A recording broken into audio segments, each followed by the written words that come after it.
a culpa é sempre do líder, né? Isso aí você demora, quando você se torna líder, supervisor, ou coordenador, enfim, você demora para entender isso.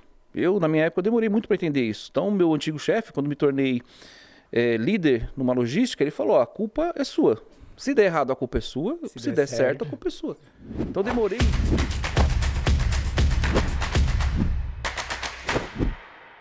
Olá, sejam bem-vindos à M7 Consultoria, aqui nosso primeiro podcast.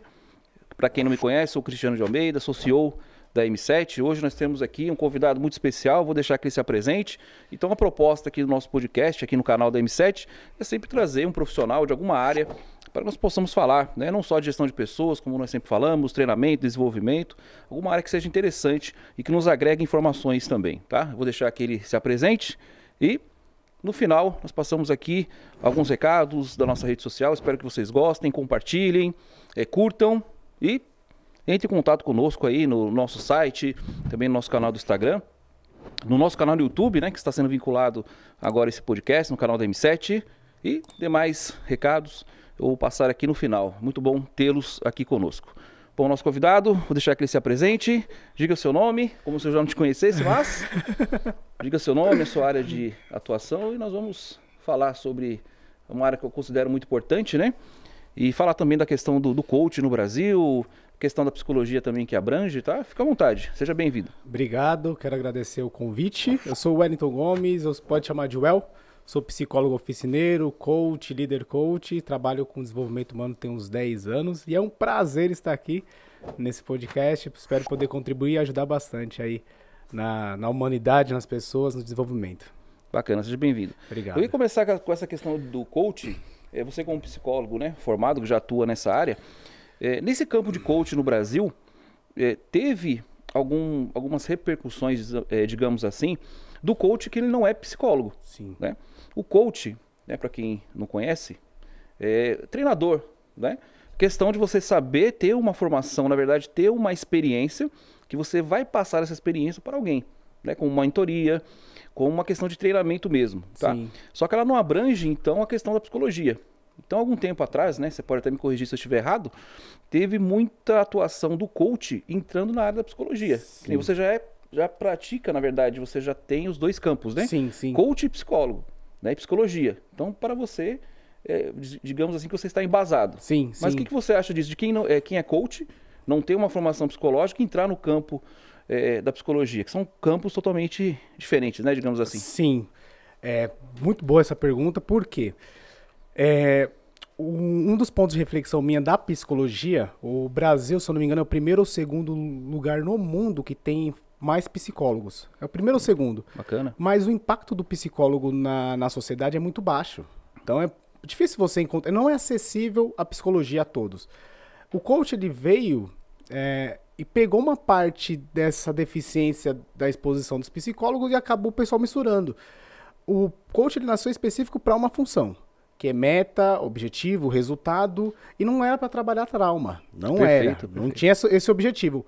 Porém, como que diferente da psicologia, a psicologia assim, a gente não pode fazer campanha, não pode fazer divulgação, não pode usar o marketing, não pode... O marketing assim, o marketing agressivo de venda. Sim, sim. Então tem que ser muito oculto. Já o coach é permitido. Então o que o pessoal começou a ver? Se expôs bastante o coach, de uma forma legal e não legal, porque não tem uma regulamentação. Então qualquer pessoa hoje que se quiser se intitular, eu sou coach, pode. Não necessariamente tem que ter uma formação. E é isso que começou a misturar. O pessoal falou, agora eu sou coach, vou começar a atender. Não tem as técnicas, as ferramentas necessárias. O coach em si, a ferramenta, ela é incrível, funciona, dá resultado. Porém, se o pessoal não utilizar a técnica, só usar o nome, não dá certo. Aí, das formações que eu fiz, a instrução era até onde o coach pode atender. Chegou na parte de um trauma, depressão, ansiedade, não pode mexer mais. Sim. Isso é o campo da psicologia. Mas, geralmente, o pessoal que está querendo ganhar dinheiro, pegou um cliente, percebeu que o cliente, do coach, né, percebeu que o cliente, ele tem um trauma, tem alguma coisa, ele, para não perder dinheiro, para não deixar de atender, ele continua, fala, vou fazer. E a pessoa que não sabe a diferença de coach e da psicologia acredita que é verdade. Então, ela continua fazendo, e aí gerou uma repercussão, ainda mais numa época da novela da Globo, que teve uma cena de um coach que atendia e aí ele entrou no campo da hipnoterapia, que também tem muito isso. Alguns profissionais, eles utilizam a PNL, hipnoterapia e o coach. Sim, sim. Só que não explica para o cliente. Fala, ó, agora nós vamos fazer um processo de coach, agora é um processo de PNL, agora é um processo de hipnose. Não, faz tudo junto e aí acaba misturando. Então, até mesmo a frustração de quem faz a formação do coach percebe que alguns têm um maior resultado, mas eles têm mais técnica. E então ele consegue abranger mais campo, porém não é muito explicado para as pessoas. Aí gerou essa confusão, o CRP, o Conselho de Psicologia, ficou em cima, bem em cima também, que tanto que não pode fazer essa associação assim, eu sou psicólogo e coach, não pode unir tudo.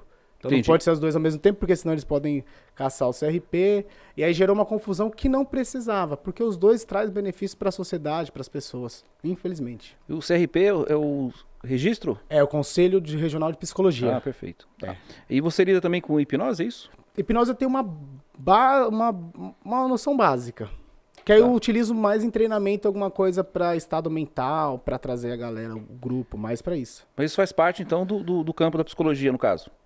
A hipnose? Não necessariamente, não necessariamente. Que também, a hipnose, a PNL, seria na mesma linha do coach. Nos Estados Unidos é considerado como psicologia barata.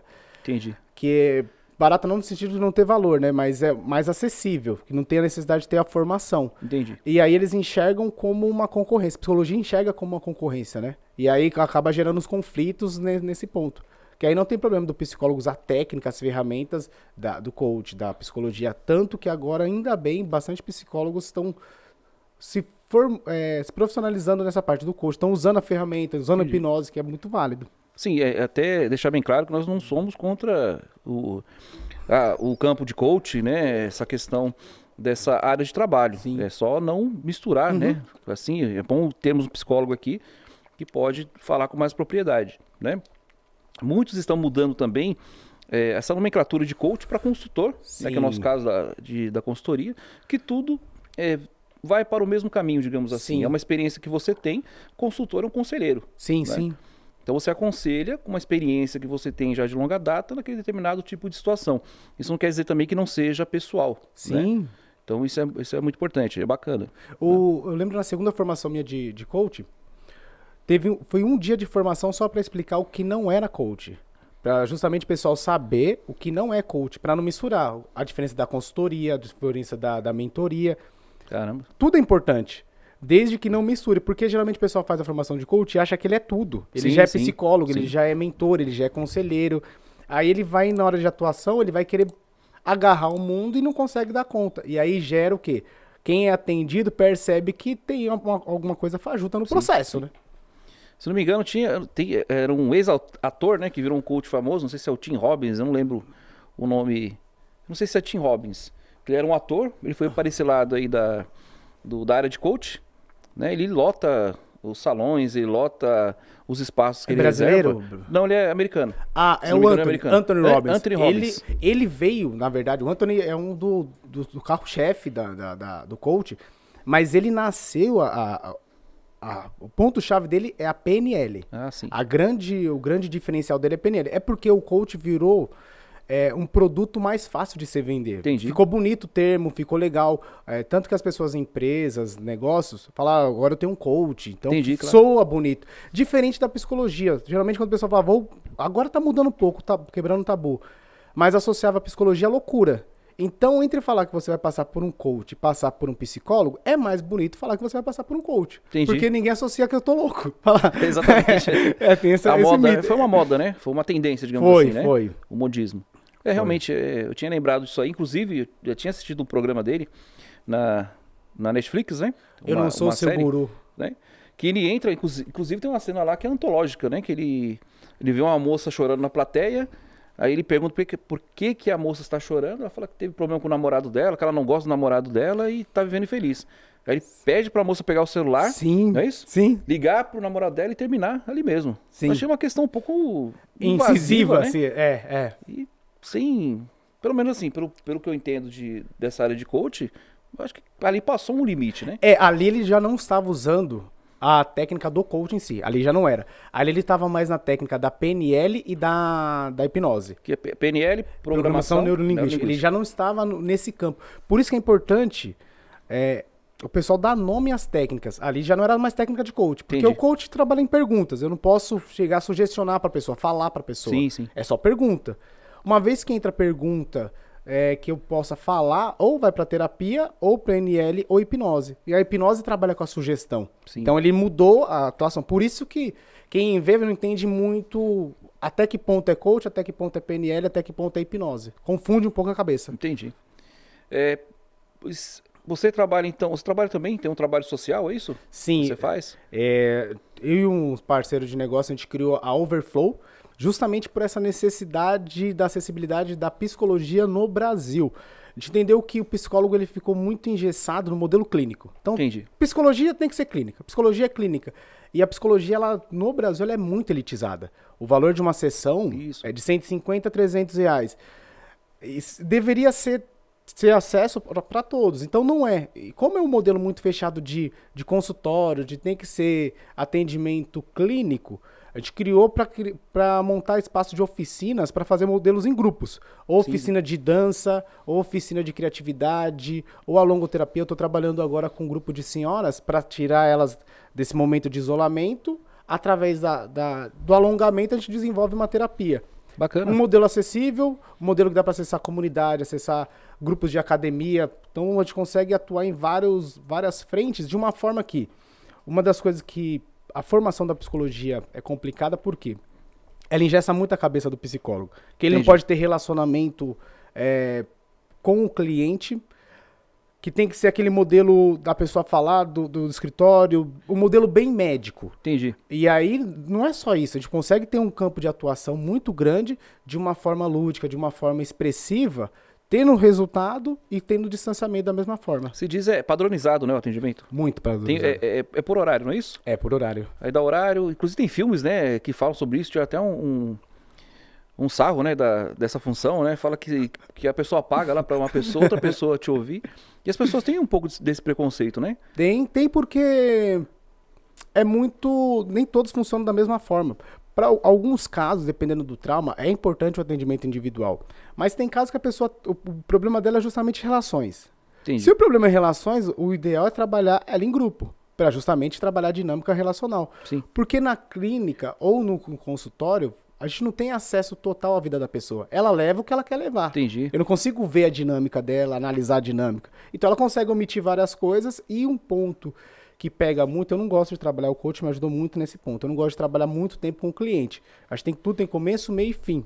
Entendi. Porém, se você pensar, o psicólogo, se ele faz um trabalho muito bom, logo o paciente ele para de fazer a terapia. Logo perca um cliente. Então tem terapias que duram 10 anos, 20 anos, 30 anos. Eu não sei até que ponto que o psicólogo está atuando ou está fazendo o quê? A manutenção do atendimento. Entendo. E, assim, na sua visão como psicólogo, você acha que o brasileiro precisa muito de psicologia? Precisa muito. Deveria ser obrigatório nas escolas. As crianças já vinham o processo, deveria ser obrigatório. Que é o chamado de analista também. É a mesma nomenclatura? Não, infelizmente. Porque fala assim, tem pessoas que falam, estou passando com analista. Seria o psicólogo ou não? Não necessariamente. Esse modelo é um modelo americano, que também é um outro ponto. A psicologia, eles estão tentando regulamentar a psicoterapia só para psicólogo, mas hoje não é. Entendi. Então você pode fazer uma formação de psicanálise ou uma formação de analista e começar a atender e não ser psicólogo. São duas coisas, dois campos diferentes, então. E tem muita pessoa que tem consultório e atende como psicanalista, como analista, que não é psicólogo, e a pessoa não sabe. Porque não é restrito ao psicólogo atendimento. Então, no caso do analista, é também uma profissão? Tem um curso, tem uma faculdade para isso? Tem um curso livre. Entendi. Assim como psicanálise, tem um curso livre. Curso livre ainda? É. Caramba. Seria a mesma coisa do coach, é que o coach pegou uma repercussão maior, só isso. Mas é a mesma linha, da PNL, do coach, da hipnose, é a mesma linha. Entendi. E a diferença, né, para todos nós possamos, né, saber, o pessoal que está nos assistindo também, são 5 anos de faculdade, é isso? 5 anos e bem sofrido. E mais especialização? Você pode contar um pouco como foi isso? Porque teve uma época também, né? Vou contar aqui. Na verdade, o meu sonho ainda é ser psicólogo. Tá? Eu tenho esse desejo. Não tem psicologia à distância, né? Não, Tem que ser ainda presencial. não. Agora começou um pouquinho, né? Por conta da pandemia, o pessoal fazer à distância, mas geralmente Presencial, tem é. as partes, né? Você pode contar um pouco como foi essa sua experiência? Você que decidiu, surgiu assim? Quando eu fiz um ano em 2014, 2011 de psicologia, tinha um sonho de estudar na área, aí só que foi horrível o primeiro ano, não entendia nada, não fazia sentido, era tudo solto, tudo... Aí eu falei, pô, não dá pra fazer isso. Aí em 2014 eu fiz a primeira formação minha de coach, aí fez tudo sentido, processo, porque é organizado, o coach ele é sistemático, começo, meio e fim. Eu preciso dessa organização pra minha vida. Aí eu falei, agora, com a formação de coach, eu vou pegar e fazer a psicologia pra ter uma base. E aí foi dali que eu fui fazer a psicologia. Confesso que, se fosse hoje, pensaria várias vezes antes de fazer o processo, porque a formação de psicologia parece ser algo, como se diz, tranquila, leve, mas é muito sofrido, é muito puxado. Eu imagino.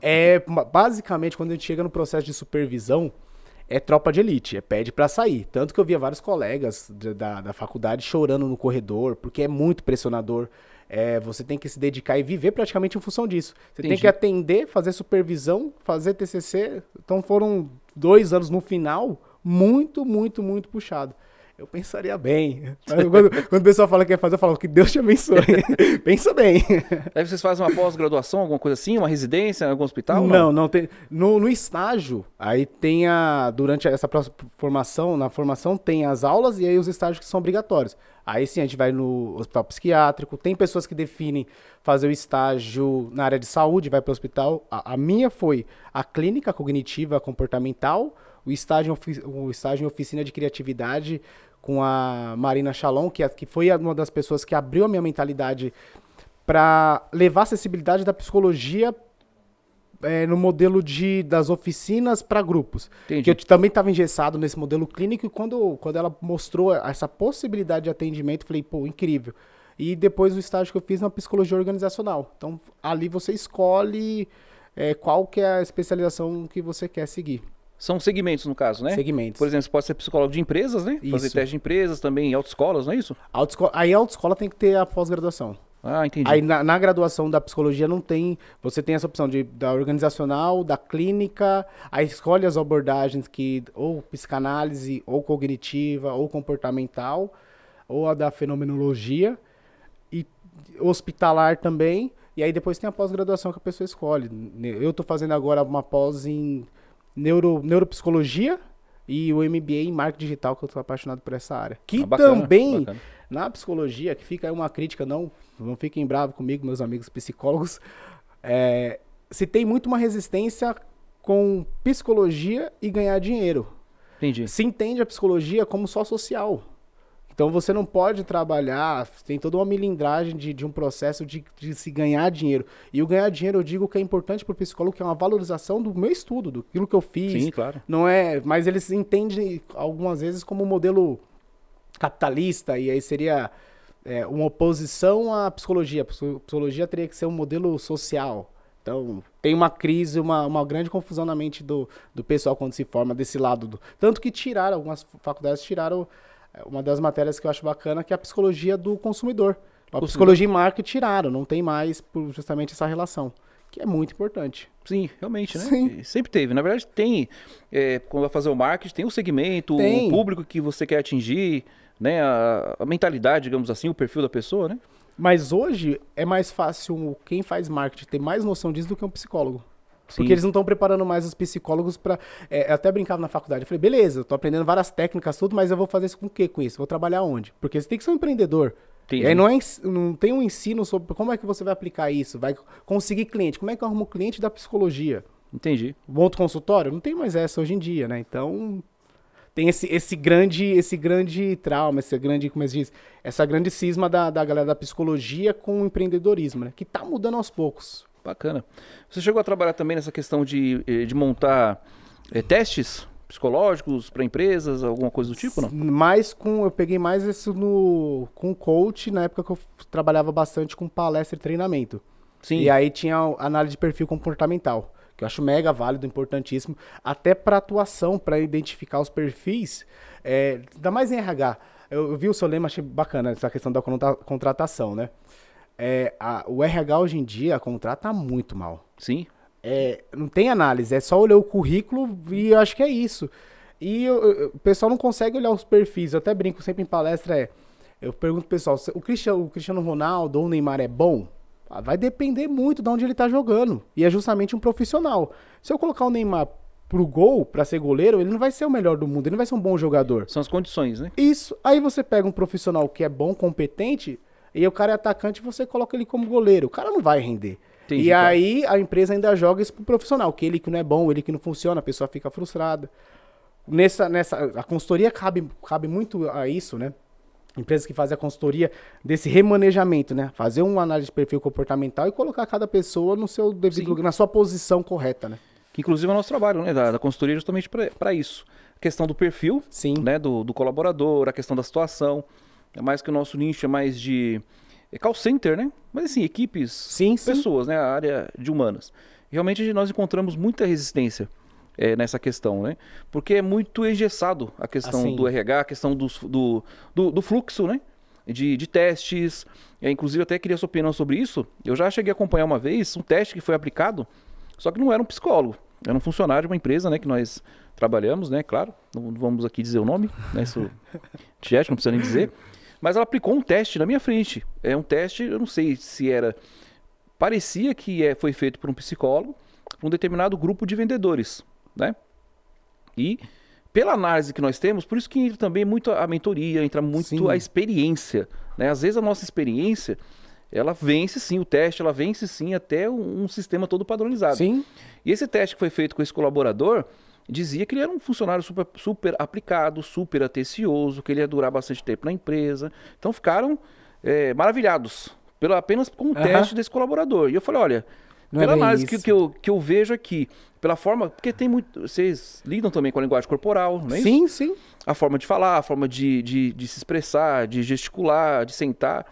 E tem pessoas que são craques nisso, né? De burlar ali, às vezes, não sei se o psicólogo, mas a maioria dos entrevistadores que nós trabalhamos para as empresas, os selecionadores de RH, engana. Sim. Porque tem pessoas Eles treinadas. aprenderam a fazer. Estudou na internet como é que é o comportamento, ele vai lá no momento e faz aquele comportamento desejado para o pessoal da RH, né? Ou seja, vai falar o que eles querem ouvir. Né? Então, esse teste, só para concluir, esse teste foi feito, foi não, pelo perfil dele, a forma, como você está falando, não vai ficar aqui 2 dias. Não, mas o teste ele foi comprado, a empresa comprou esse teste psicológico foi muito caro, e ele passou aqui no teste. E foi dito e feito, falou, ó, aqui é a minha consultoria, o meu, digamos assim, a minha análise é essa, não vai durar uma semana. E durou 2 dias.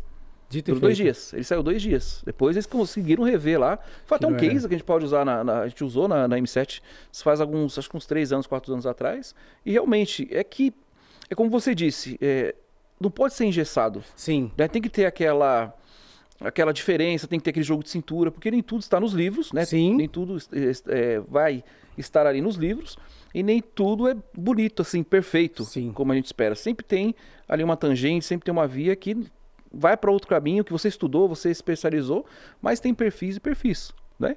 Até falando isso, até entrando num campo um pouco mais pesado, né? A questão, assim, de análise, por exemplo, de perfil, de psicopata, esse tipo de coisa vocês fazem também? E assim, qual que é a diferença também de psicólogo e psiquiatra? Então, dessa parte dos testes, então, tem a parte assim, tem teste que é comportamental, e aí tem alguns testes que não é da psicologia. O pessoal criou o teste, alguns psicólogos criaram, mas não tem necessidade do psicólogo aplicar. Ok.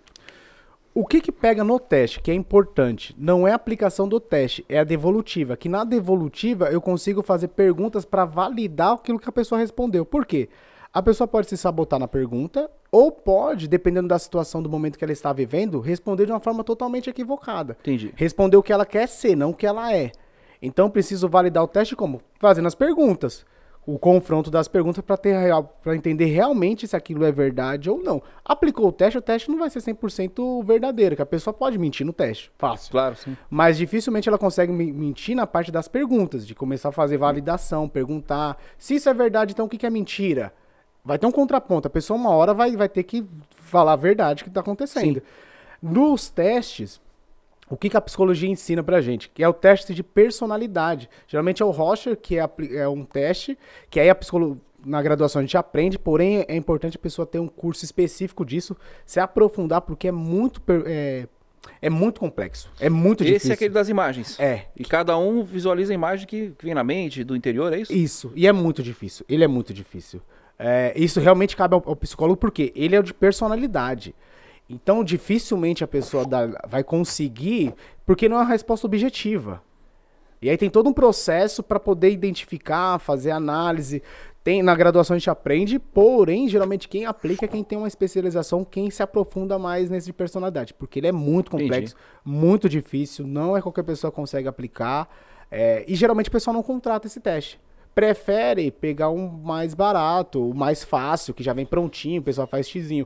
Se o pessoal escolher por essa via, é importante escolher a opção de quem vai fazer a devolutiva do teste.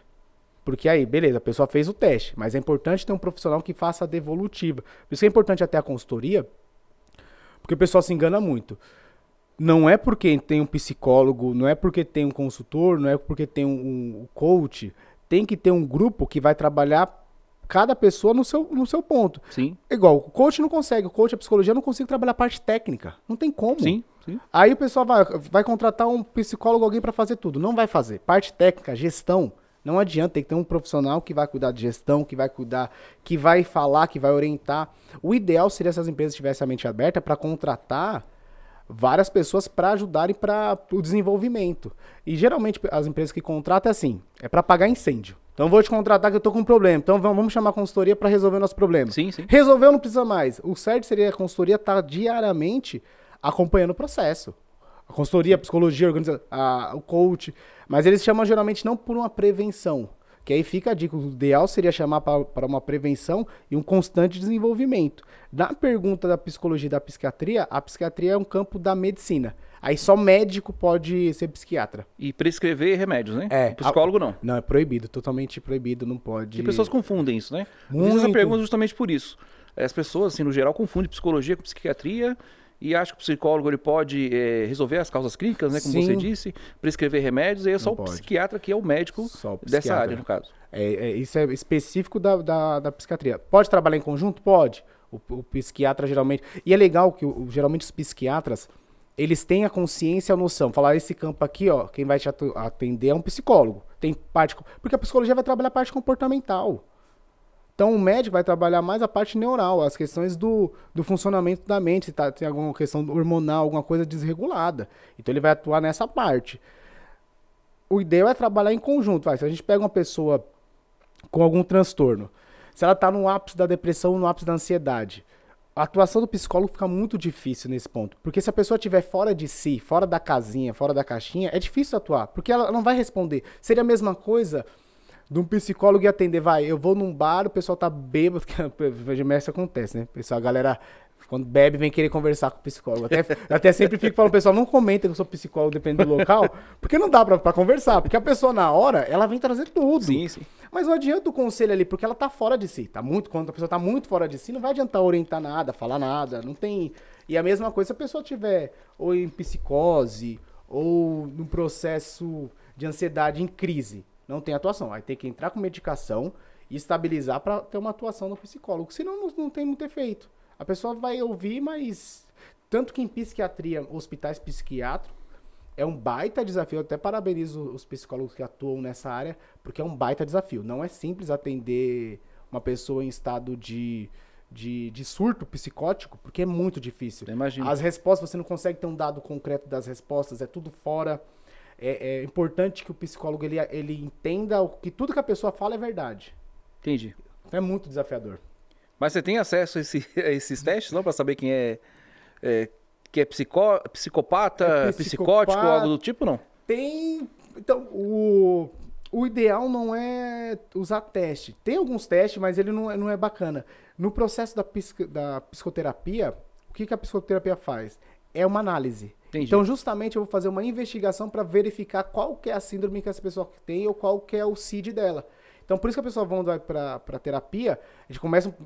Ela não tem, por hora, ela não tem nada. Então a gente começa a investigar, fazer perguntas, fazer análise, que aí é a importância do psicólogo, ele atendeu aqui, aí ele vai começar a estudar os referenciais teóricos. Peraí, o que essa pessoa pode ser que ela tenha? Pode ser que ela tenha ansiedade, pode ser que ela tenha depressão. Aí eu volto para a sessão e vou fazer algumas perguntas investigativas. É um processo do Sherlock Holmes, né? Entendi. Ficar perguntando para analisar, para verificar se ela tem alguma coisa, se ela não tem.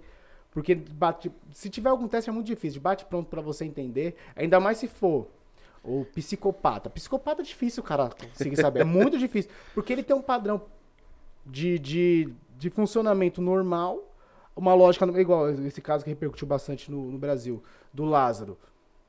O cara normal. É um cara normal. Se o cara te fizesse terapia, dificilmente um psicólogo só se viesse acompanhando e tinha que ter uma sensibilidade muito grande em alguns pontos. Fala, peraí, isso daqui é estranho. Isso daqui é estranho. E aí começa a investigar. Porque, ou só, o que fica mais fácil é a pessoa em psicose, que ela surta. Que aí realmente a pessoa sai da casinha e fala, pô, esse aqui sim a gente consegue identificar. Que seria o quê? Do neurótico, isso aí da psicanálise, né? Do neurótico pro psicótico. O neurótico é um ser humano comum que tem conflito, desejo e a moralidade. Então eu tenho um desejo, mas eu não posso fazer os meus desejos porque eu vivo numa civilidade. Então eu sou obrigado a ter esse conflito. Então eu não posso. Agora, o psicótico não. Ele não tem a questão moral. Moral assim, ele não tem o conflito. Ele só vive dos desejos. Então, exemplo, se tiver calor, tá 40 graus, eu tô no ônibus. Fala, caramba, eu queria tirar a roupa porque tá calor. Eu não posso porque eu tenho um conflito, eu não posso tirar a roupa porque eu tô em sociedade. Pro psicótico, não. Ele quer tirar a roupa, ele tira a roupa. Ele quer fazer alguma coisa, ele vai e faz. A gente até brinca na psicologia, fala, quem será que é normal? O neurótico ou o psicótico? Porque ele vai e faz o que ele quer. Já a gente tem esse conflito de fazer as coisas, e aí que começa um monte de problema. São dois pontos, né? Que nem você disse, a questão do psicótico. Sim. E tem a questão da pessoa que chega num ponto que ela vai extravasar, mas nem por isso ela é louca ou ela é... Sim. Na verdade não se usa, né, esse termo de louco, né? Não, ou ela tem algum surto, sim, né, sim. psicótico, ou realmente ela extravasou ali no momento de tensão e tudo mais. É normal. E outro ponto também, a psicologia trabalha muito com essa questão de que nós, não sei se está correto, tá? Sim. Por isso que eu trouxe um profissional, a minha área é outra. Tá? Um dia, quem sabe será a minha área. É verdade, não sei se os psicólogos, eu não lembro onde que eu vi isso. Nós somos o resultado da nossa infância. Hoje nós somos o resultado da nossa infância. Tudo que foi passado para nós na infância, os nossos traumas, a forma que nós fomos criados é o que nos define hoje. Aí depende da abordagem. Se for a abordagem a que eu gosto, que é a que eu atuo, que é a cognitiva comportamental, a psicanálise também trabalha muito com isso. Que é assim, o ser humano na primeira infância até os 6 anos é a formação das crenças. Então a partir dali você vai ser essa estrutura, o reflexo da formação das crenças na infância. Eu uso muito uma alegoria para trabalhar isso do seguinte: se você pegar uma pulga e colocar, ela pula bem alto, né? Se você pegar ela e tampa um potinho, ela vai ficar pulando e vai ter um limite para ela pular. Se você tirar a tampa, ela não consegue pular além daquilo que você estabeleceu de limite. Entendi. A crença e a formação do ser humano nessa primeira infância até os 6 anos é crucial nisso. Se você estabelece os limites ali para uma pessoa, para um indivíduo, provavelmente quando ele cresce, ele vai crescer baseado naqueles limites que foram estabelecidos pelas pessoas naquele período. Por isso que é muito importante, eu sou um admirador da cultura judaica, porque geralmente no Shabat ou no desenvolvimento da pessoa, eles sempre falam pro filho, você vai ser próspero, abençoado, você vai ser bem sucedido. Qual que é a probabilidade de você encontrar um judeu pobre? Sim. Aí você pega a cultura brasileira. Geralmente os pais falam pro filho, você é burro, você não presta, você não chega a lugar nenhum. Exatamente. Aí a probabilidade da pessoa vencer isso é muito difícil. Porque nessa fase de 1 a 6 anos, ela não tem a linguagem completa, ela não tem o domínio ainda das emoções, então vai ficar um monte de estrutura irrigada que ela não sabe por que ela sofre, por que ela tem problemas, da onde que veio. Ela sabe que ela tem. E ela não sabe por que limita ela. Ela só sabe que ela é limitada. Mas o porquê que ela não sabe. Aí essa construção de entender, por isso que a psicologia trabalha muito, que é um do diferencial da psicologia e do coach. A psicologia trabalha passado e presente. O coach trabalha presente e futuro. Que tem uma diferença. Claro, a psicologia trabalha também a questão de planejamento. Mas é muito clara essa parte. O coach é presente e futuro.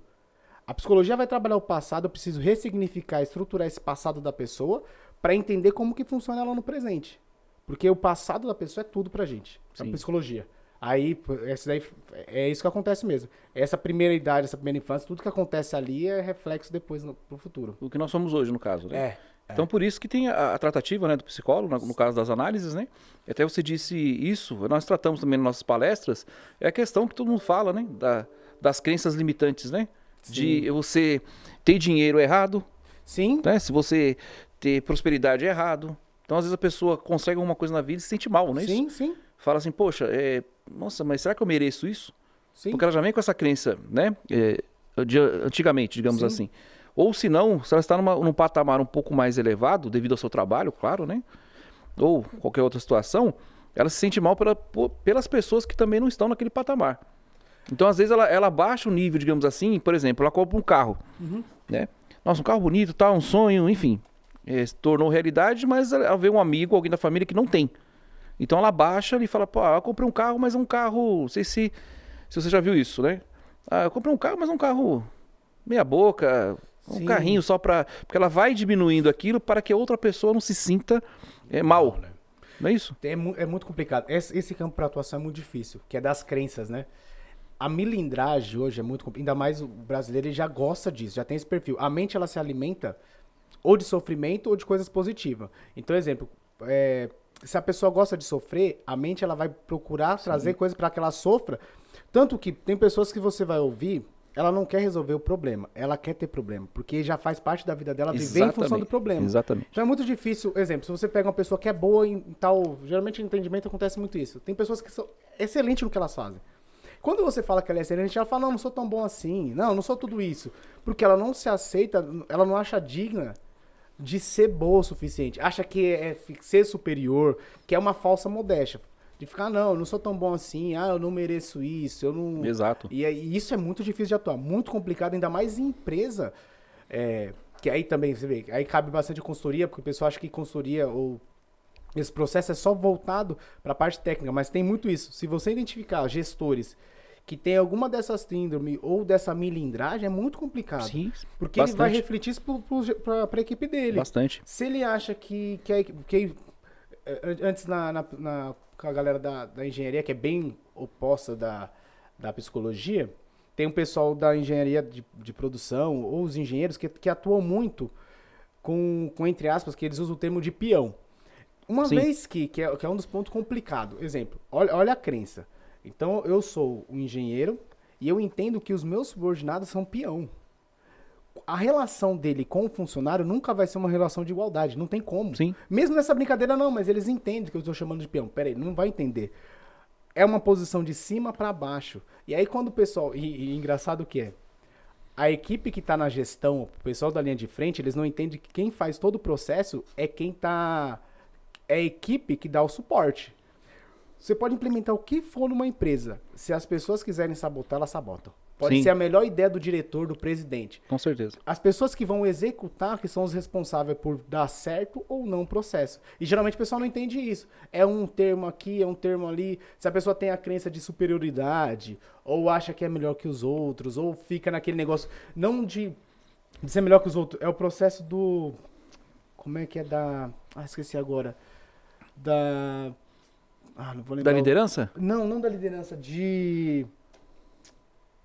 Aquele que bate, esquece, mas seria mais ou menos assim. Eu sofri, agora eu vou fazer os outros sofrerem. Isso não acaba nunca. Sim, Então, geralmente, quem tá na liderança, se sofreu, ele não vai estar ali agora para ser o líder. Ele vai estar ali para fazer as outras pessoas sofrerem. É reprodução. Vai reproduzir o que ele sofreu. É o que mais nós lidamos, né? Até na questão da liderança também, assim, já me perguntaram, toda pessoa pode ser líder? Se ela se dedicar, Sim. se ela estudar, se ela realmente praticar, ela consegue, tá? Mas existem líderes natos. Sim. Né? E o líder, ele nunca vai querer ser líder. Sim. Né? Esse é o melhor líder. Sim. É aquele que não quer ser, mas aí nós vamos entrar nos diversos perfis, né, de liderança. Tem o democrático, tem o autocrático, Sim. tem o participativo, enfim. Na verdade, existem vários, né? Esses são os principais. Mas quando você está com a equipe, quando você está ali na sessão, você está ali na empresa, você acaba sendo um pouco de cada. Sim, porque cada situação sim. vai te trazer uma uma situação totalmente adversa, que você tem que ter também a questão da inteligência emocional. Exato. Né? Então é como você disse, não adianta eu ser um líder que eu não sei nem comandar minha casa, não sei nem organizar minha casa. E mandar, eu costumo dizer isso há bastante tempo. Mandar qualquer um manda. Sim. Até meu filhinho de 7 meses lá, ele manda. Porque é fácil mandar. Eu já vi muita empresa, por exemplo, o colaborador ele é promovido. Sim. Ou a chefe de seção, ou o supervisor, ou a coordenador. E ele fala, aí já muda. Tem muito isso também, tá lá na seção, na operação na empresa. Ele é amigo lá da equipe. Sim. Até ontem fazia parte daquela equipe. Mas aí, no dia seguinte, ele foi promovido. Então, qual a primeira coisa que ele faz? É fechar a cara. Sim. Primeira coisa, ó, não quero mais brincadeira comigo. Me respeitem. Vamos fechar a cara e mandar. Então, muitos pensam que liderança é fechar a cara e mandar. Sim. E não. É você continuar sendo ali um polo agregador Sim. ali na equipe, só que agora diferenciado. Então, liderança é muito diferente também, né? Não sei se você concorda, da questão da chefia. Muito. Né? Chefia vai por um lado, é necessário também. Só que daí é um nível um pouco mais questão de processos, né? Que nem um gerente, uma reunião com um gerente, Exato. uma reunião com coordenador até vai. Coordenador e gerente é diferente de uma reunião com supervisores e líderes. Sim, sim. Porque eles estão na parte da motivação. Né? Já de diretor, de resultado, né? Até como aqueles programas que eu adorava também do Aprendiz, né? Nossa, lá do Roberto Justo, show. você aprende muito ali. Você aprende muito ali que você sabe como você se comportar, você sabe que em cada situação, né? A culpa é sempre do líder, né? Isso aí você demora, quando você se torna líder, supervisor, ou coordenador, enfim, você demora para entender isso. Eu, na minha época, eu demorei muito para entender isso. Então, meu antigo chefe, quando me tornei líder numa logística, ele falou, a culpa é sua. Se der errado, a culpa é sua. Se der certo, a culpa é sua. Então, eu demorei para entender isso. Porque eu falei, pô, mas peraí, por que a culpa é minha?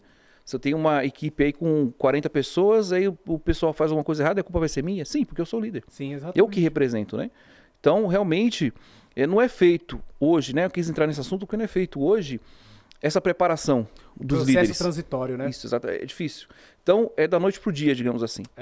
Tem uma referência que eu gosto muito, eu atuei uma época com o pessoal do Monge Executivo, do James Hunter. Ah, bacana. Que ele trabalha muito esse ponto a diferença gritante do gerente, que é o chefe, e do líder, que são pessoas totalmente diferentes. Sim. E são preparações diferentes. Não necessariamente um gerente é um líder. E não necessariamente um líder é um gerente. Sim. Mas aqui no Brasil a gente associa isso. Uma vez que você é promovido, bateu a carteira gerente, já vai vir o embutido para você o espírito do líder. Não vai vir. Não. São preparações diferentes, são modelos diferentes. E é muito difícil trabalhar isso. As empresas perdem muito quando promove uma pessoa boa técnica para a parte gerencial e ele não tem esse perfil gerencial e de liderança. Você vai perder um técnico e um líder ao mesmo tempo. E é muito difícil que o pessoal não faz esse processo transitório de analisar o perfil. Peraí, vamos preparar essa pessoa para assumir a liderança e ser um gerente. Sim. E aí fica aquele bate-cabeça. Geralmente o pessoal vai ter estresse. Não vai ter uma pessoa boa que fazia a função antes e não vai ter um bom gerente, um bom líder no momento atual. Sim, então é difícil incutir, né? Quando a gente faz essa análise para as empresas, não muda realmente, né? Eu tive uma boa base, gosto de falar muito da empresa, que eu aprendi praticamente tudo que eu sei hoje, que é a CSU, Card System, né? Um abraço pessoal da CSU, não sei se alguém lembra de mim, se tem alguém ainda por lá. Mas aprendi bastante lá, é uma empresa sensacional. E realmente lá sim tinha uma preparação, né? Tinha lá um projeto Crescer, então se você, por exemplo, na área de call center, né? Se você era um atendente, então se você queria ser um líder, um supervisor, aí tinha meses de preparação ali, você fazia um curso, você ficava ali na reserva, já sabia da questão da liderança, quando você pegasse, você já tinha uma noção melhor. Então é uma preparação, isso tem que ter. E a maioria das empresas não entende isso.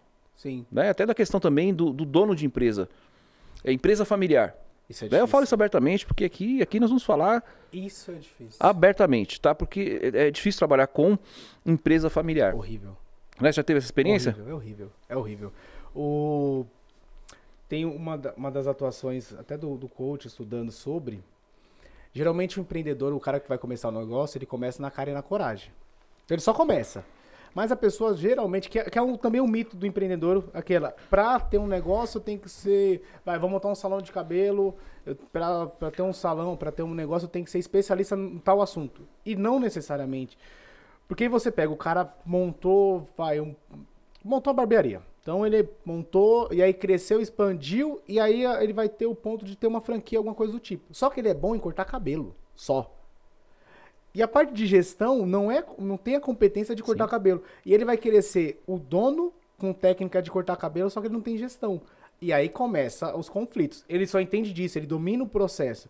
Mas ele não sabe a liderança, não sabe gestão. E muita empresa que tem no Brasil hoje começando sem uma preparação, sem um plano de negócio, Sim. sem definição de missão, visão e valores. O pessoal até pega na internet qualquer missão e coloca lá, fala, pronto, temos a nossa missão, que é muito importante empresa fazer um processo consultivo, se não tem, definir missão, visão e valores. Valores, exatamente. Porque se não tiver isso, a parte cultural, da cultura organizacional, vai estar totalmente desestruturada. Se estiver desestruturado, esquece. Você não É o consegue- básico, né? É o básico. É o básico, o básico do E é o básico. básico que o pessoal não faz, acha que não é importante.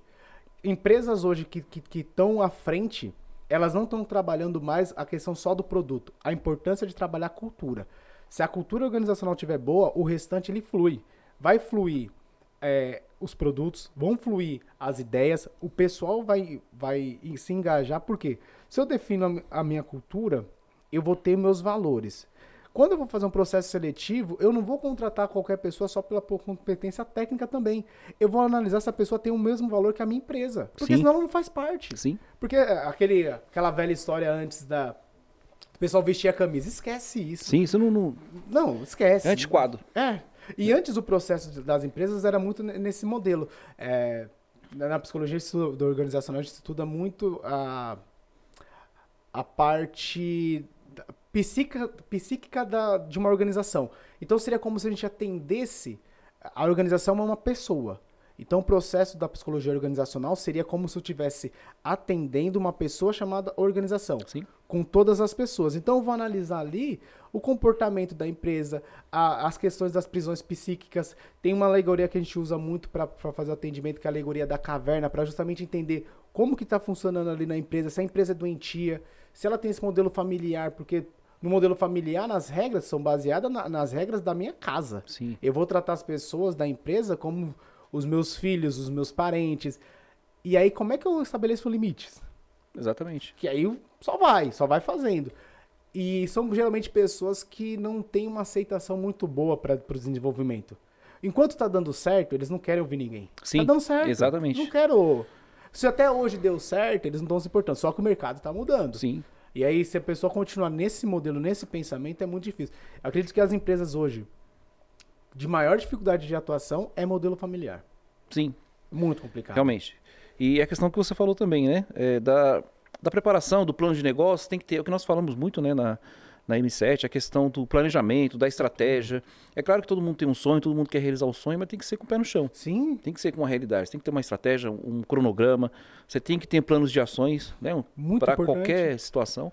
Realmente é difícil, né? E geralmente quem começa e que já tá dando certo, entre aspas, eles não acreditam que é importante desenvolver isso durante o percurso. Sim, Eles não, já começou, acabou, já foi o tempo, tem que fazer isso no começo. Não, dá tempo, qualquer momento é tempo de desenvolver exatamente. isso. E eles não acreditam mais nisso. Falam, não, já começou, agora não é mais o momento.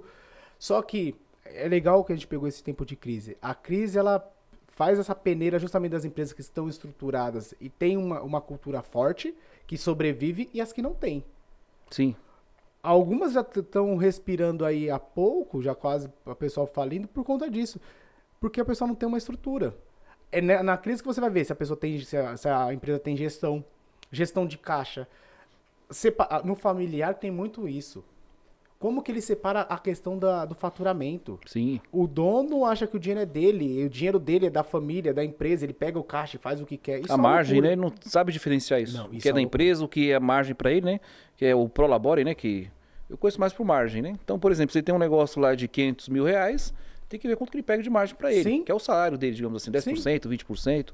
Será que isso realmente dá retorno para ele? Porque as pessoas que não conhecem, né? A gente trabalha muito com isso também.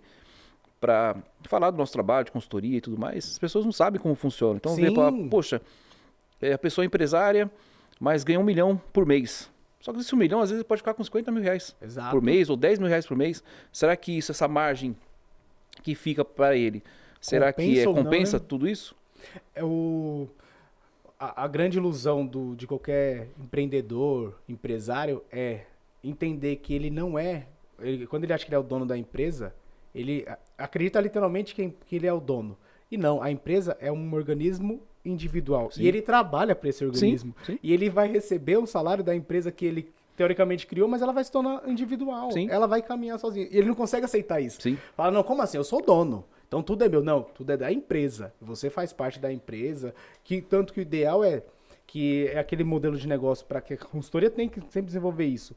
Até que ponto eu trabalho o negócio e no negócio. Sim. Porque tem gente que só trabalha no negócio e não o negócio em si. O ideal seria para qualquer empreendedor, empresário, não ter necessidade de trabalhar na empresa, a empresa funcionar. Esse é o nível ideal. Sim, é o objetivo, é o sonho, né? Realmente é. E vender a empresa depois por bilhões, né? Como o YouTube, sim, como... Sim, mas porque a maioria é refém da empresa, né? Tem gente que montou um negócio e ficou refém do negócio. Sim. Não consegue fazer mais nada na vida porque... que também tem muito essa do perfil. Se ele não consegue delegar tudo é dele, ele só acredita que a empresa funciona por conta dele. Sim, tem isso também. Tem alguns amigos que eu comento que tem negócio, eu falo, se você morrer, acabou seu negócio. Exatamente. E isso não é bom. Não é bom, de jeito nenhum. A análise que a pessoa tem que fazer é, se eu morrer hoje, minha empresa para ou continua? Não. Se a pessoa responder que vai parar, contrata a consultoria, porque tem coisa errada no processo. Fica centrado na pessoa, né? É como um filho, né? Cria pro mundo. Pro mundo. A empresa que você cria vai ser para quem vier, enfim, para quem assumir depois de você, enfim, são vários fatores, né? Para romper essa barreira, haja trabalho em cima disso. E outro ponto que você falou também, você tem o escritório próprio, escritório não, consultório para atender? Não, por enquanto não, porque estava essa fase da pandemia, a maioria dos atendimentos são online. Ah, sim. E as oficinas a gente atua ou em organização, no local. Então, por enquanto é tudo online, então não tem necessidade. Que para mim é um alívio. Porque o consultório é um peso a mais, tem um custo sim, fixo com certeza, que às vezes não... Você tem uma sala ali que você fechou e você tem que ficar pagando. Às vezes não compensa. Compensa hoje, como tem essa facilidade do online. Online, né? Que ainda bem que vê esse momento, não ainda bem por conta do Covid, né? Mas teve os pós... as vantagens que é essa de poder o pessoal, a acessibilidade da psicologia sim. Online para atendimento.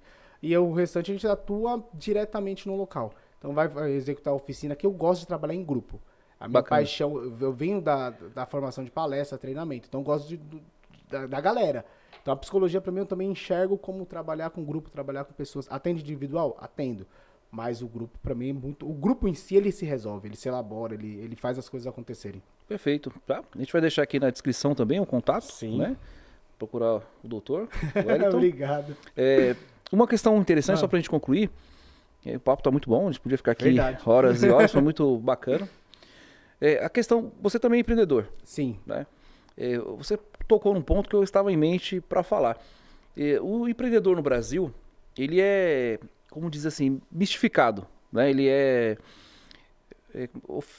ofende algumas pessoas, digamos assim, sim. Né? Porque quando você... o empreendedor é aquilo, você dá a cara a tapa. Sim. Né?